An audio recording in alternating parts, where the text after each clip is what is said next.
এক লোক ইমামে আজম আবু হানিফার ধৈর্য পরীক্ষা করতে এসেছে। আলেম তো বড়, ধৈর্য কিরকম দেখি, ধৈর্য পরীক্ষা করবে কেমনে? ইমামে আজম আবু হানিফা রহমতুল্লাহ আলাইহি তো আজব আবেদ ছিলেন।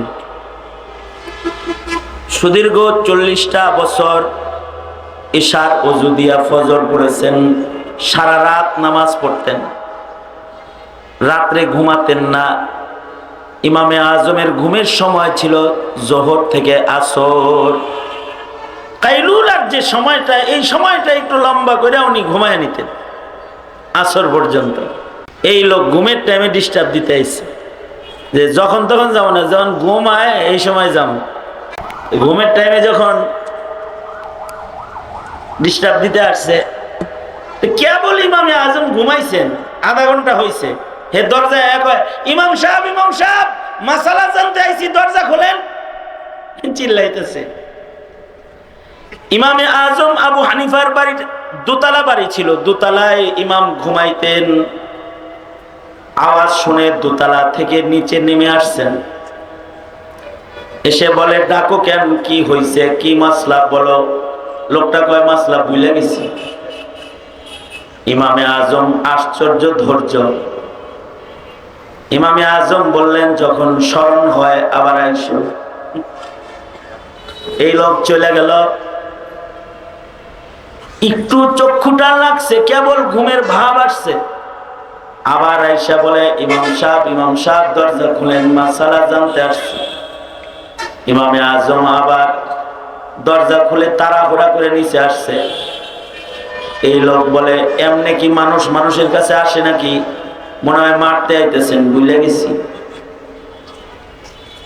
ইমামে আজম বললেন যাও, যখন স্মরণ থাকে আবার এসো।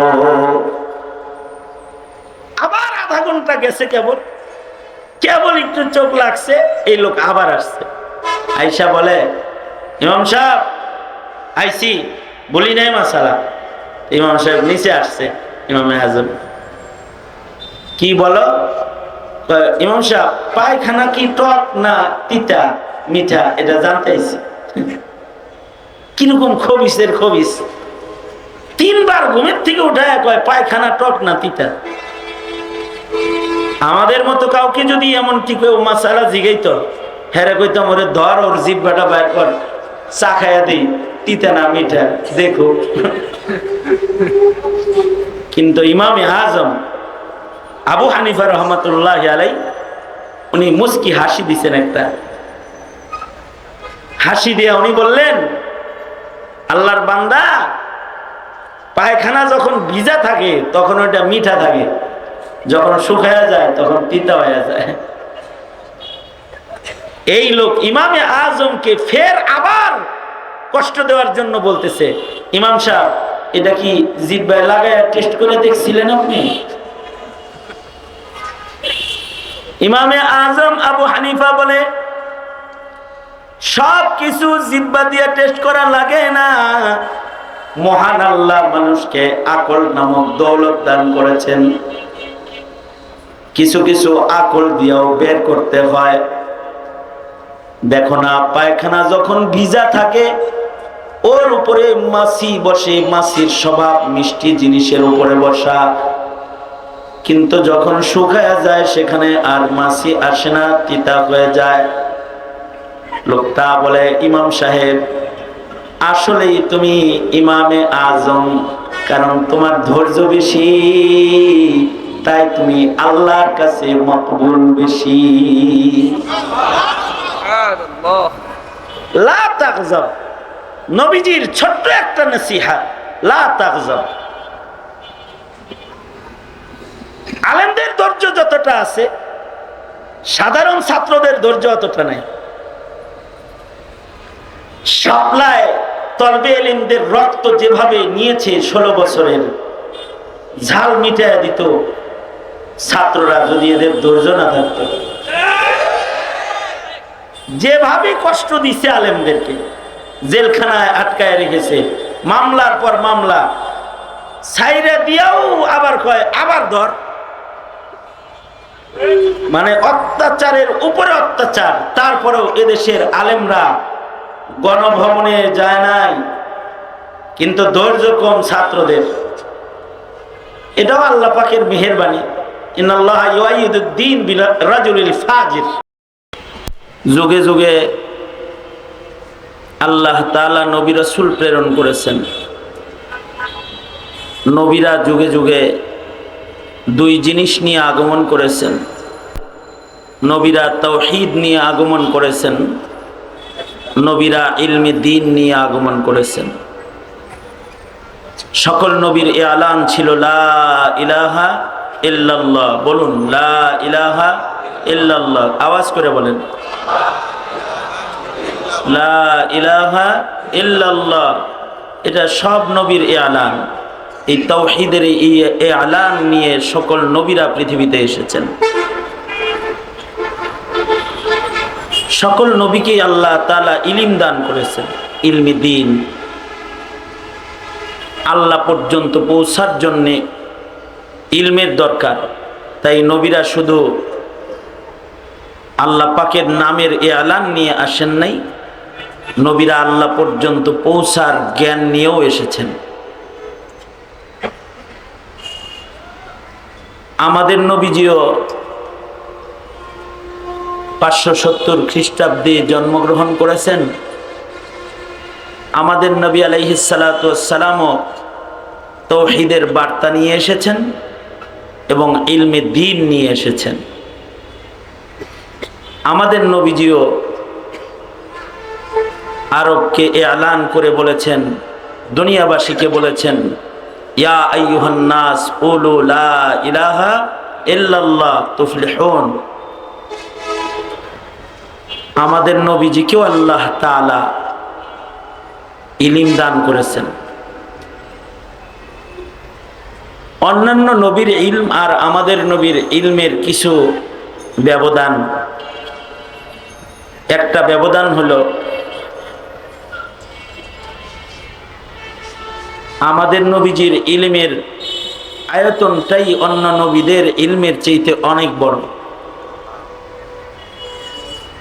সকল নবীর সব ইলম যদি এক জায়গায় করা হয়, আমাদের নবীজির একার ইলম সবার ইলমের চাইতে বেশি। আল্লাহর রাসূল বলেন, ক্বালা রাসূলুল্লাহি সাল্লাল্লাহু আলাইহি ওয়াসাল্লাম উতিতু ইলমাল আউয়ালিনা ওয়াল আখিরিন। আল্লাহর নবী বলেন যে আমাকে আল্লাহ তাআলা আউয়ালিন ও আখিরিনের সব ইলম দান করেছে। নবীজির ইলম বেশি। আমাদের নবীজির ইলমের আরেকটা কামাল, আরেকটা এজাজ, আরেকটা বিশেষত্ব হলো, আমাদের নবীজিকে আল্লাহ তাআলা যে ইলম দিয়েছেন, এই ইলমগুলো জাওয়ামিউল কালিম, ছোট ছোট কথার ভেতরে এক সাগর সাগর নসিহত আমাদের নবীজিকে আল্লাহ তাআলা দান করেছেন। এই কারণে আমাদের নবীজির ঘন্টার পর ঘন্টা ওয়াজ করা লাগে নাই। আমাদের নবীজি কথা বলেছেন 2-4টা, কিন্তু কথাগুলো জামিয়া মানিয়া। সাহাবীরা এসে, যেমন আপনারা আমাদের ওয়াজ শুনতে চান ঘন্টার পর ঘন্টা, আমরা 2 ঘন্টা ওয়াজ করলো, তারপরেও কোন পেট ভরে নাই, আরো কোন হয় নাই, আরো কোন। কিন্তু আল্লাহর রাসূলের শান, আল্লাহর নবীর কাছে সাহাবায়ে কেরাম ছোট ছোট কথাই শুনতে চাইতেন। এক সাহাবী এসে আল্লাহর রাসূলকে বলে, আউসিনি ইয়া রাসূলুল্লাহ ওয়ালা তুকসির আলাইয়া। ওগো আল্লাহর নবী, আপনি আমাকে ওয়াজ করেন, নসিহা করেন, নসিহতটা ছোট করে করেন, বড় করে করবেন না, সংক্ষিপ্ত নসিহা করেন। আশ্চর্য আল্লাহর নবী যেমন সাহাবী নসিহত শুনতে চাইছে, নবীজি ছোট করেই নসিহত করছেন। নবীজি বললেন, লা তাগজাব, রাগ করো না। এই ছোট্ট একটা কথা, এটা শুধু একটি কথা নয়, এক সাগর নসিহা এর ভেতরে লুকিয়ে আছে। কারণ মানব জীবনে মানুষ যত গুনাহ করে সব গুনাহ দুই কারণে করে। মূল উৎস গুনাহের দুইটা, একটা হলো শাহওয়াত আর একটা হলো গাজাব। প্রবৃত্তির চাহিদার কারণে মানুষ গুনাহ করে। তো আল্লাহর রাসূল সাল্লাল্লাহু আলাইহি ওয়াসাল্লাম সাহাবীকে ছোট করে নসিহত করেছেন, লা তাগজাব, রাগ করো না। তার মানে নবীজি সাহাবীকে অর্ধেক গুনাহ থেকে, অপরাধ থেকে বাঁচার কৌশল নবীজি শিখায় দিয়েছেন। নবীজির এই একটা নসিহা আমল করলে অর্ধেক অন্যায় অপরাধ থেকে মানুষ বেঁচে যাবে। লা তাগজাব, রাগ করেন না। এ কারণে আল্লাহর রাসূলের রাগও কম ছিল। নবী আলাইহিস সালাতু ওয়াস সালামের তাহাম্মুল সর্বোচ্চ। আমাদের মুরব্বীরা বলে, রেগে গেলেন হেরে গেলেন, রেগে গেলেন হেরে গেলেন, আর ধৈর্য ধরলেন তো জিতে গেলেন। এ কারণে সাহাবায়ে কেরামেরও ধৈর্য বেশি ছিল, নবীজিরও ধৈর্য বেশি, সাহাবায়ে কেরামেরও ধৈর্য বেশি, আইম্মায়ে মুজতাহিদিনদেরও ধৈর্য বেশি, আলেমদেরও ধৈর্য বেশি, ইমাম সাহেবেরও ধৈর্য বেশি। তাছাড়া ইমাম সাহেবের গায়ে বুঝি রক্ত মাংস নাই, যে উল্টা পাল্টা ব্যবহার করো ধৈর্য দেখে কিছু বলে না। তাছাড়া শিয়ালে যেমন মুরগি ধরে তোমার ওইভাবে ধরে ফেলতে, একেবারে ধৈর্য না থাকলে। ধৈর্য বেশি। আমাদের আইম্মায়ে মুজতাহিদিনদের ধৈর্য আজব ধৈর্য ছিল, সাহাবায়ে কেরামের ধৈর্য আশ্চর্য ধৈর্য।